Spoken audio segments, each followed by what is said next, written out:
Chapter 2. The Voice in the Air. That evening, when the little Poppers had been put to bed, Mr. and Mrs. Popper settled down for a long, quiet evening.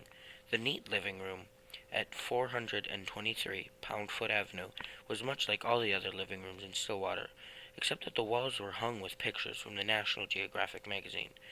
Mrs. Popper picked up her mending, while Mr. Popper collected his pipe, his books, and his globe. From time to time, Mrs. Popper sighed a little as she thought about the long winter ahead. Would there really be enough beans to last, she wondered. Mr. Popper, however, was not worried. As he put on his spectacles, he was quite pleased at the prospect of a whole winter of reading traveling books, with no work to interrupt him.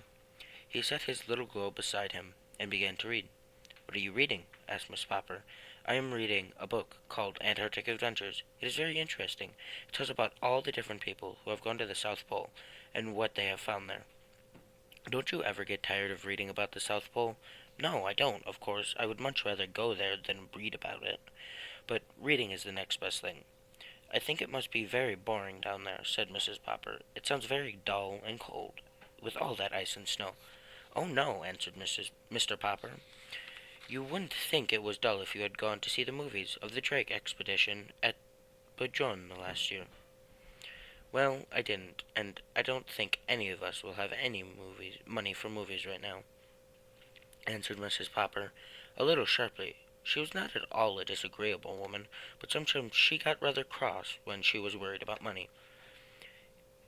"If you had gone, my love," went on Mr. Popper, "you would have seen how beautiful the Antarctic is. But I think it's the nicest part of all of it is the penguins.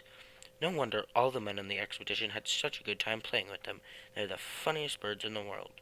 They don't fly like other birds. They walk erect like little men. When they get tired of walking, they just lie down on their stomachs and slide. It would be very nice to own one for a pet." "Pets," said Mrs. Popper. "First thing it's Bill wanting a dog and Janie betting for a kitten. Now you and penguins. But I won't have any pets around. They make too much dirt in the house.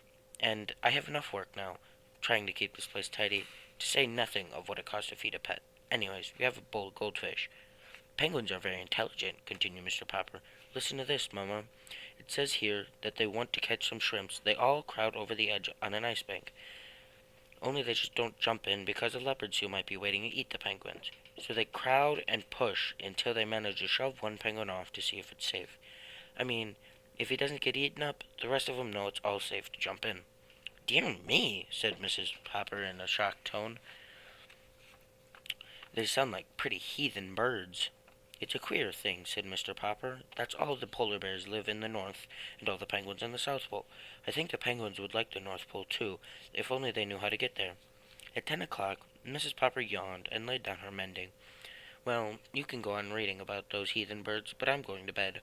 Tomorrow's Thursday, September 13th, and I have to go to the first meeting of the Ladies' Aid and Missionary Society." "September 13th, said Mr. Popper, in an excited tone. "Don't you mean that tonight is Wednesday, September 29th?"